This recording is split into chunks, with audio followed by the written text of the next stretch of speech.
Hey Kendra, alright, so here is your past life spread. So what we're going to do is we're going to look at where you were, what you did with the majority of your time there, an important day with the relationships and feelings, another important day, relationships and feelings, the death card over here, and the lesson card here with hints of time throughout, okay? So all I'm going to do is relay to you the images and impressions that are already coming through, and your job is going to be to try to make connections where you can based off of what comes through and your current life, and I'll try to help however I can. Now, there are a couple of ways to make connections. Direct connections is when you can directly connect with or resonate with what's coming through. Opposite connections are when, let's say, someone dies in a past life of a fire, they burned in a fire somehow, they would come back and it would explain why they would have a fear of fire or not want to get near flames or, things like that. So that's opposite connection. So, keep in mind that it's for you to connect with and resonate with and not to force anything. So if you don't connect with something now, just tuck it in the back of your mind for a later time, because sometimes these things come up in the days, weeks, months, a year later kind of thing, okay? All right, so first of all, what I'd like to start with is, as I was shuffling, there were a few lives coming through, and it took a while to lay this out, like more than usual, longer than usual, and I just wanted to mention that because whenever there's like something off or different or whatever, I like to mention it just in case it might ring a bell or something, or you connect with that in a way, such as the idea of, are you putting something off in your life? Is there something you're not wanting to face, and this could be certain truths, certain memories, or certain people, that kind of thing. So it's like these little things can actually be a connection. Like, this is taking a long time. What are you taking a long time possibly doing? Like, are you stalling or procrastinating? And if something's coming to mind when I'm talking about stalling or procrastinating, then that's what we're looking at. Like, don't doubt that. Your intuition, your inner being, your higher self, that's how they tell you things. Like when I'm asking a question or mentioning something and something just pops into your head, don't dismiss it. That's usually your higher self giving you like a clue or an answer or something like that. So that's the only reason I'm mentioning it, just in case something does come to your mind, and that would be a good place to put your focus and tackle that at this time if something comes to mind. That's what this feels like. So if nothing and no connection, that's totally fine, but I just wanted to mention it. All right, so there were a couple of other lives that came through that were interesting. We're going to get into this one, which this does not feel, hold on. I don't think this is the one that was coming through, but there was something coming through distinctly that was like a Western, like a life in like the old Western kind of thing, like living in one of those towns out in the old West. You might connect with that, but that's what was coming through on an intuitive level just as I was shuffling. And there was something about that life. I just want to mention that before we dive into this one. There was something about that life that had to do with your aspect in that life felt like a real, like, what's the word, like when not ballsy, yeah, ballsy, I guess like ballsy woman, like a woman that was like really ballsy, or like not like a lady, you know what I mean? Like, not that she didn't look like a lady, she wasn't ladylike. And it felt like there was something about her almost like running either a bar or like a brothel of some kind.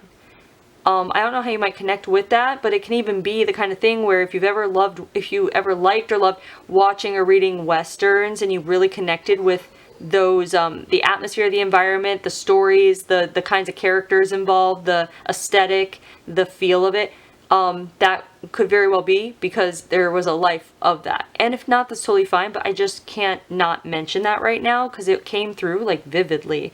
So I was almost hoping to read that, but this is different. Here, where we're going, this is the Europe card, and it distinctly feels like Parisian. This distinctly feels France, Paris.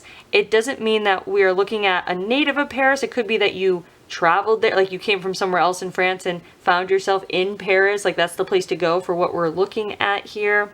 Yeah. Okay, so then I'm looking at this card here. So this is what you do with the majority of your time. This is the laborer card. It can mean laborer in the sense of like a construction worker, you know, like a laborer, like a physical laborer. But this feels like we are looking at someone who is working hard to learn. So there's something, I feel like, almost like this aspect of you is being sent to the city to go to university to learn. And that's where the hard work comes in, because it feels almost like you were sent there with every like nickel and dime, so to speak, or franc, that your family had to afford a good education, or as good of an education as they possibly could for you, which was in the city. Which I feel like, it's almost like I want to say they're bringing through the idea of a burden on your family that they happily accept in order to get you ahead. So we're looking at a family that cares so much to prop you up into society at a level that's higher than their own, that it's almost like the equivalent of parents taking out a second mortgage to put their kid through school. It's like that, or maybe even more dire for that. Like just it's really a lot of work. So it feels like this work represents not just the hard work that you're putting in, because it's almost like you have no choice but to succeed and excel because of the hard work that your family has put in order to get you to where you are.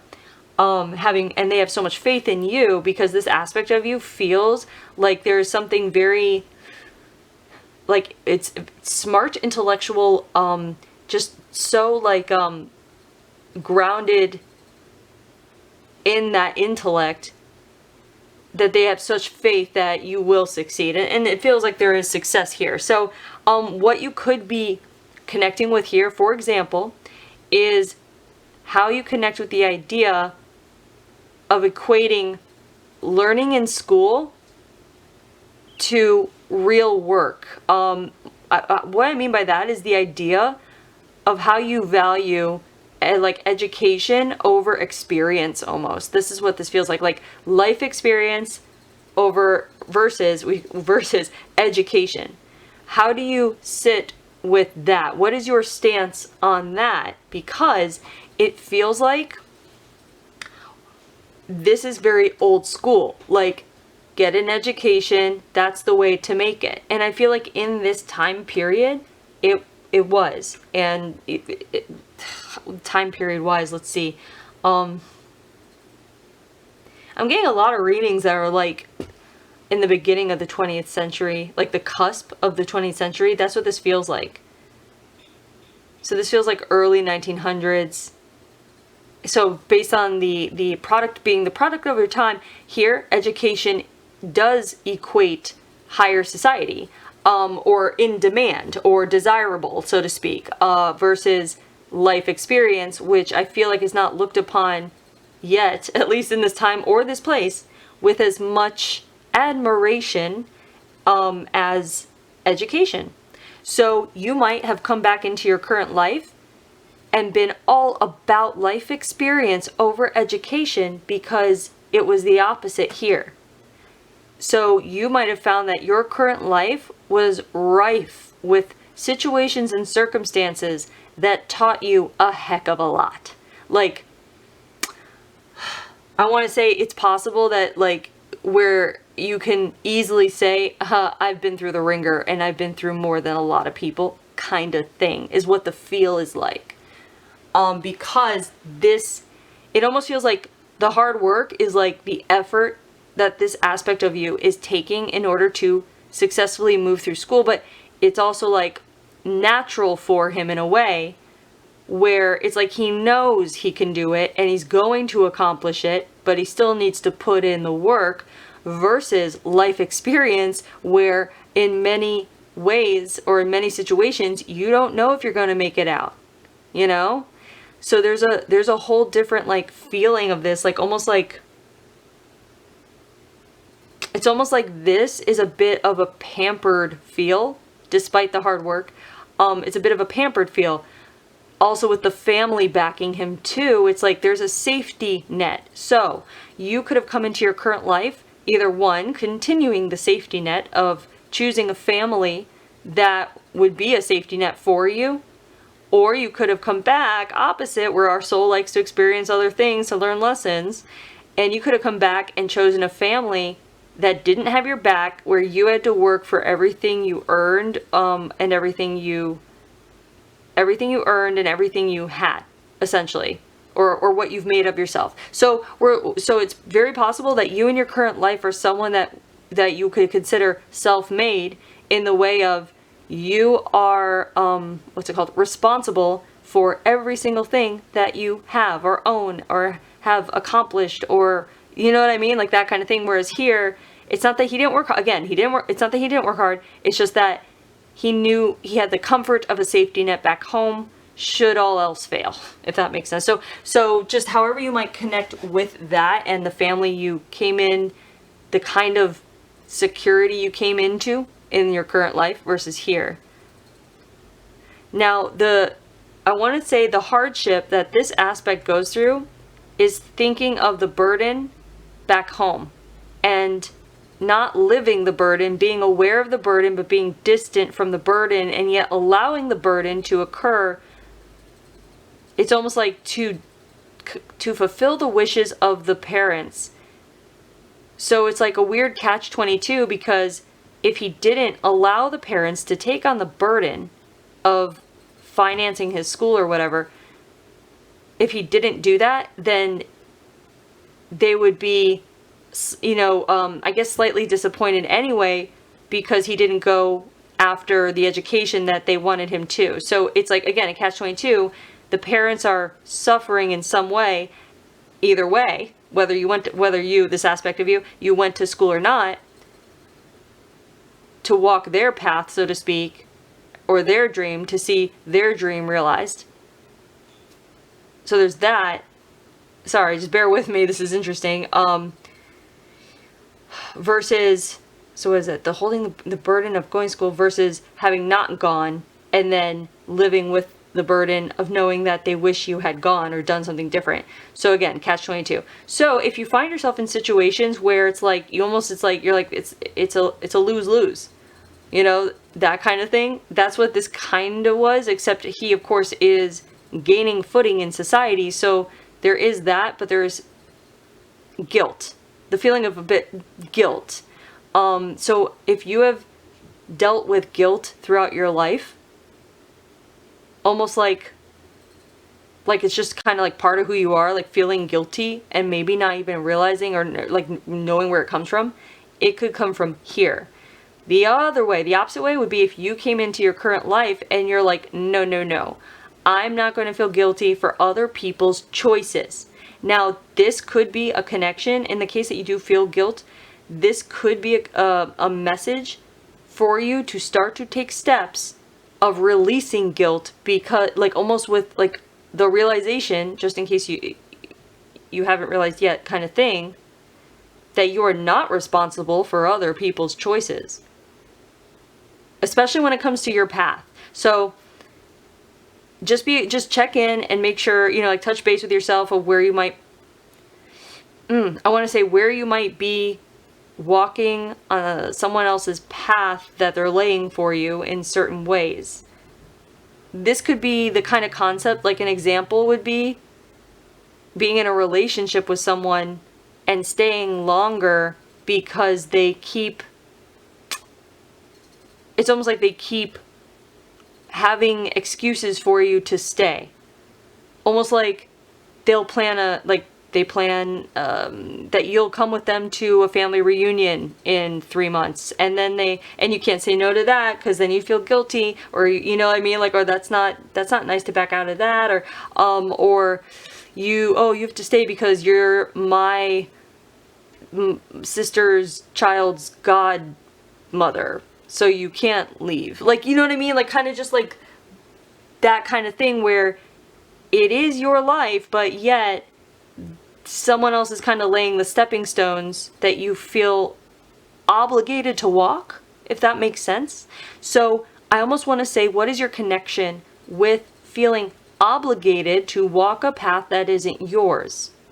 It could have been in your youth, that could have been like your family's expectations kind of thing, Or it could be if you've gone through a relationship or even a series of relationships where you find yourself doing that, almost like in the sense of like, because what that does, it also means that there's someone there that wants you. So there's the feeling of being needed, and the need to be needed might outweigh the need to lay your own stepping stones to walk your own path, which might take you away from the feeling of feeling needed. Does that make sense? So we're talking about feeling needed now. That is coming up for some reason. So however you might connect with the idea of feeling needed, but really what we're looking at is excuses for maintaining a certain, I want to say, I hate to say lifestyle because that's so general, but excuses for like maintaining a certain circumstance or continuing a circumstance in your life that you wouldn't if you were able to feel your most empowered self. So if you were your most empowered self, you wouldn't, like for example, you wouldn't need to feel needed by others, which would enable you to feel more free to go in any direction or path that you want that feels the most authentic for you. Does that make sense? So now we're getting to authenticity. So we're also seeing this aspect of you. What he's doing here, even though it caters to his strengths, it is not in his heart. So it's not really his authentic path that he's living here. And I say he because we're looking at a male aspect, which happens. So we're looking at someone who is catering to their strengths, but not their passions. How do you connect with that? Where in your life, it could have been, before, or you might be in this right now, or it may come up, where you find that, oh, I'm really good at this, but man, this is boring. This is dull. This does not speak to me. This does not feel fulfilling. That kind of thing. So if you're aware of that happening in your life, either now or coming up, or maybe it's already happened, but if it's now or coming up, be aware of it. It would be to your benefit to not be in denial of that kind of thing. If you really want, I want to say, to feel the most fulfilled and empowered ultimately in your life. And it might take a period of feeling uncertain when you start taking steps towards that path, but it quickly stabilizes.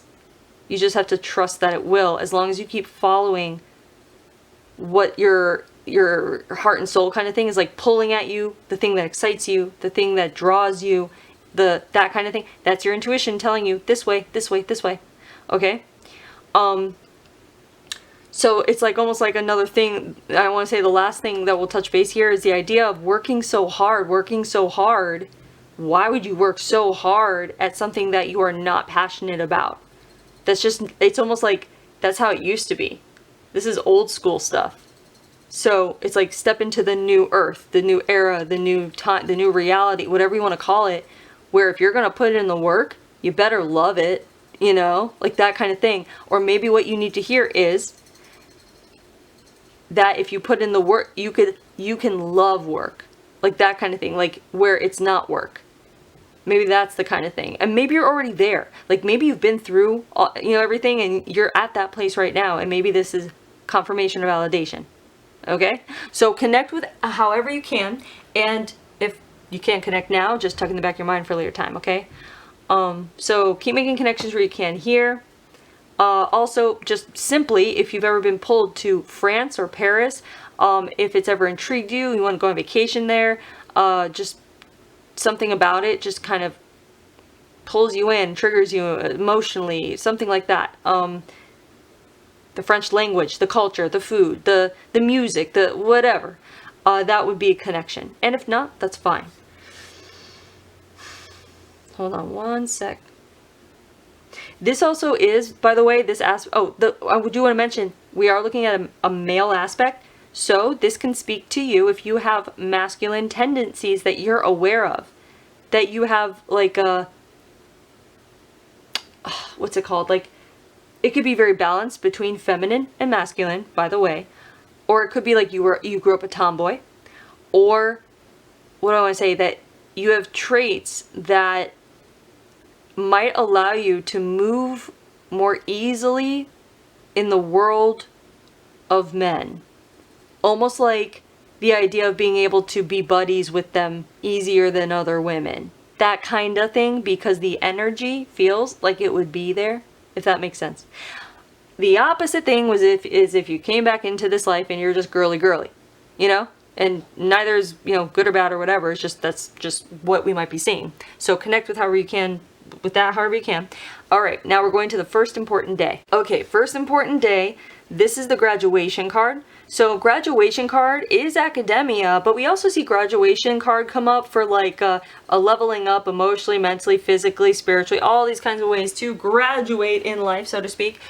Here it does feel like this is clear-cut academic graduation. So we're looking at you graduating. This is the friends card. This friends card for this reading represents networking and connecting with people on a networking level, almost colleague level stuff. So what we're actually looking at here is the idea that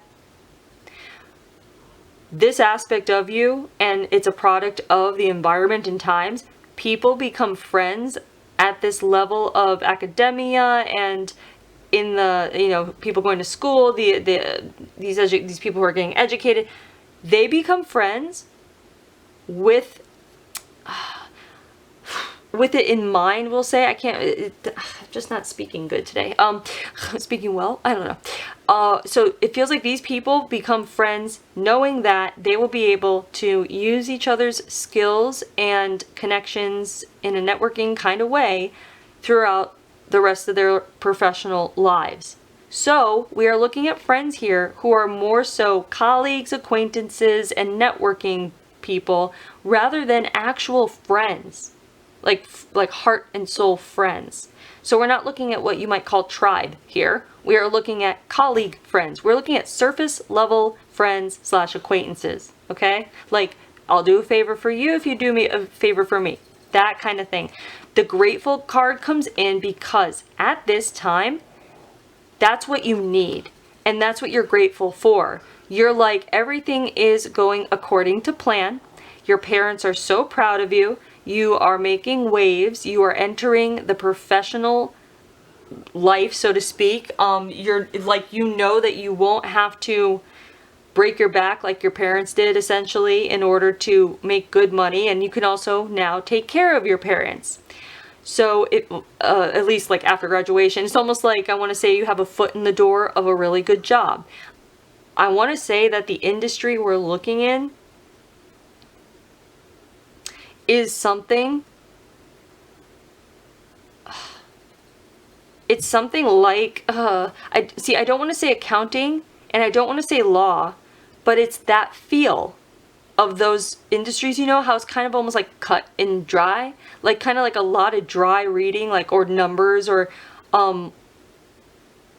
there's just a lot of like paperwork and desk time kind of thing. Like, you'll get your own office. If I see you in an office, and it's nice, it's really nice, but it's also, it's work. It's not pleasurable. So I feel like there is something in that too. And pleasure has come up in another reading as well. The idea that you are here in this life to prioritize your pleasure over other people's wants. And if you find that you don't do that, this would be a place you need to start focusing. Even if this is where you gotta learn to say no to people and put up boundaries and be like, me first. And that's not selfish. So it feels like the friends here are colleagues. Now these people, these are surface friends. So they represent in your current life the people that you would label as acquaintances or surface level friends. People you cannot go deep with. People you cannot express your authentic expression with, your voice. People where you find yourself limiting yourself, holding back, not expressing certain things, keeping it casual, keeping it light, almost like I want to say people that when you're around them, you hold yourself back from yourself even. So if you notice these people around you, or you used to have them around you, but if they're around you, you know, like that now at least, you've got to start seeing these people as the soul contracts that they are. And a lot of times the soul contract is that you recognize that these surface level people, even if they're very nice, if you can't be your authentic self around them, it doesn't mean you have to like never see them again, but their surface level energy is keeping you and your energy at a certain level. And when you start taking steps to clear space in your own energy kind of thing by, you know, putting up boundaries and spending less time with people who don't encourage your fullness to come out, so to speak, or can't embrace it. When you allow people to have access to you like that, those kinds of people, then you're not making room for the people that would encourage your full expression to come out and want you to be as big as you want to be, or as you know, express yourself however you want. And those are the people that you want to start attracting in. And it's almost like the kind of thing, like if you feel like you haven't found your tribe yet, they're waiting to come in, but you just need to check in and see where you need to clear some space to make room for them, if that makes sense. And a lot of times, I feel like the gratitude card's coming up because it's also like a little bit of like a wink, because gratitude is like the highest frequency. It's up there with love. So it's like just, it's almost like this is manifestation. Be in a state of being grateful, knowing that your tribe is coming to you now. They're coming. That's what you want to be in your head. You want to be like, I'm to the universe. I'm so grateful that the right people, my people, are coming to find me now. And as you do that, you're going to find, I want to make space for these people. I want to like find my soul tribe, like that kind of thing. And here's the thing though, you might already have. And if you have, you know what that feels like. And that makes it easier for you to determine and decipher who isn't. And that makes it easier for you to put up boundaries towards that energy. Basically, this feels like it's a message of keep doing the work of clearing your energy of, for lack of better words, shallow people who do not speak your language, or surface level people who do not speak your language. Because again, these people can be super nice, but it doesn't mean you're meant to be spending time together anymore if it's surface level. You know what I mean? So, I mean, in order to expand, and that's what we're here for, to expand through experience and meeting other people, and you know what I mean, and manifesting and all that, there might have to be some changes, and it might be a continual process. So just keep that in mind and just connect however you can, okay? But we're going to go to the next important day. So this is the Conquered, They Have Come, and Welcome card. And this is a card of new people coming into your vicinity, and they're either allies or they're enemies. Now the relationship card here, this is family card. The family card. And this is Light of Love. So what we're actually seeing after we just got through talking about all of that, we are seeing you falling in love with someone. And we're seeing in this one day, it's not one day. We're seeing over the course of time, you have found someone and you have met her family, and it feels like, I mean, just feel like marriage is going to be in the works, the whole traditional thing. But we're talking about finding people or people finding you. And that's what happened here. Like you both attracted each other. You were looking for a deeper connection than what you guys had around you. So you were looking for something deeper than these networking surface level colleagues. And you manifested your love. And with your love came her family. So you basically made a new family, and you have your family as well. Your parents are still there. Nothing's, you know, but you have created space by putting the call out, and family came to fill it in. A new family, a soul family. and they come with your love, and it's really lovely. And I feel like this is coming up because of its simplicity. The simplicity of realizing, my friends, I don't really have friends. I want someone I can talk to. I want someone I can laugh with over things that I really find funny. Not just laugh about, BS. I want someone where I can, like, you know what I mean? Like, I could just be myself, and I could be lit, you know what I mean? Like, that kind of thing. Authentic, really, without using that word. But, like, he's getting into a space in his mind and his body and everything, like, his mentality, emotionality, where he's just like, I want someone who speaks my language. And sorry, in the background, if you can hear that dog. We're trying to keep her quiet. But, yeah, so the call is out when you make a mental call. You just have to mentally put it out there, and it could be even like emotionally. Just having a want and putting it out there and letting it, kind of like sending it out like a boomerang and seeing what it brings back to you. It's like that simple, and yet it's so easy to overcomplicate or make things more complex than they are. But I feel like this is just coming up because it really is simply about opening space in you with a desire to fill it with authentic love. And usually that's found, like the feeling of what you want is found in experiencing a little or a lot of what you don't want.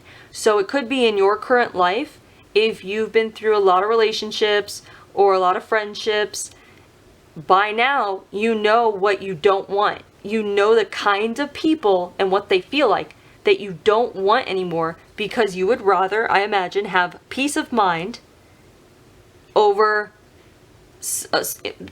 someone who might be chaotic or cause chaos. Like, you know what I mean? Like, basically just, it's almost like a contemplation. Like, it feels like it's like a message of, hey, contemplate what it is that you don't want, and that will tell you what you do want. And just leave space open for it. Call it in whatever way feels right to you, and just see what happens. See how the domino effect takes place. You don't have to force anything. That kind of thing. So we are talking manifestation, just in case you've been interested in this whole like law of attraction manifestation thing. Because this guy here, this aspect of you, is a natural at it. He doesn't even know what it is, and he's doing it. And that's a lot of people. A lot of people don't even know what it is, but they do it. Some people are just a natural at it. So this is part of you. So you are a natural manifester, and it's almost like you just need to trust it and be aware of that. And maybe you've seen evidence of it, and you're just not realizing that that's what it is. You might see it as coincidence, or you might see it as lucky, rather than recognizing how powerful you are as a manifester. But when you start to recognize it and be aware of it, it'll pick up. You just have to not overcomplicate it, or overthink it, or make it more complex than it is, okay? If that makes sense. Right, so keep making connections where you can here. This is also a message of making friends, family. Blood isn't thicker than water kind of thing. So if that is something you believe in your current life, it's here as well, as this aspect of you is experiencing basically, what is it, joining another family, or yeah, like, just becoming family with her family, and just like adding on to the family and loving these people so much and being treated with such respect, and knowing that they love him, that you don't need to be blood in order for someone to feel even more like home than your own family sometimes, and some people have a hard time admitting that, and they maybe don't like the sound of it, but that's the truth. That's just how it is, and it's okay, and it's like, let's just accept that. Some people that you meet midlife treat you like gold and treasure, like better than people that have known you your whole life and are supposed to treat you better but treat you like crap. You know what I mean? So blood is not thicker than water here, and that's what he discovers, even though he loves his parents, and his own family is just fine. But yes, so keep making connections where you can here. And we're going to go to the death card over here. So this is disease and illness, and I feel like this is a product of the times. It feels like you there's something that you have. It's either alcohol or smoking or both, but it's only because it's like what you got to do to socialize with your colleagues and stay in society. At least you feel that way. So actually, we're looking at peer pressure to drink and smoke, kind of in the vein of like a frat house. That's what we're kind of feeling. So if you have a thing against frat boys, frat houses, that kind of, you know, those kind of groups of guys kind of thing, which I mean, I don't know how it's, you know, it's not hard to have a thing against them, but, so to speak, but, that energy at least. But if you are triggered by fraternities, or if you read about it, when you hear about it kind of thing, if that triggers you, it's because of the peer pressure here, that it's not that it killed you, it's that it lessened your life and quality of life.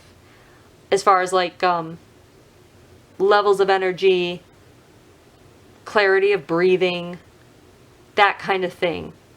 So it feels like it just took years off your life. But it's not like you didn't enjoy it. It's like it was nice because it was the social world and you enjoyed socializing.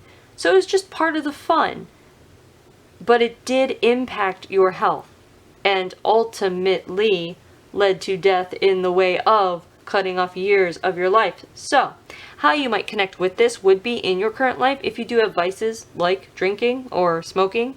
And I want to say it's almost like to the extent of knowing that they have or are causing any health issues.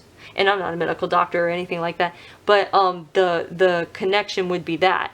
So if you do smoke or drink, you know, that kind of thing, to the point where you know it might be causing, or like it might be like triggering asthma or causing shortness of breath, or maybe contributing to poor sleep, or hurting a liver or kidney or whatever. You know what I mean? Like if you're aware of like how it's affecting your physical body or your emotional body or whatever it might be, your mentality, that would be the connection. The opposite would be if you came back in this current life and you're like, I'm not drinking, I'm not smoking, get it away from me, I'm good, I want to live as long as possible, that kind of thing. Or again, this just might mean that you like to do those things socially. You're just a social drinker and you're a social smoker and blah, blah, blah. You know what I mean? Just like however you can connect with that really. But just keep making connections, and we're going to go to the lesson card. So this is the boundaries card.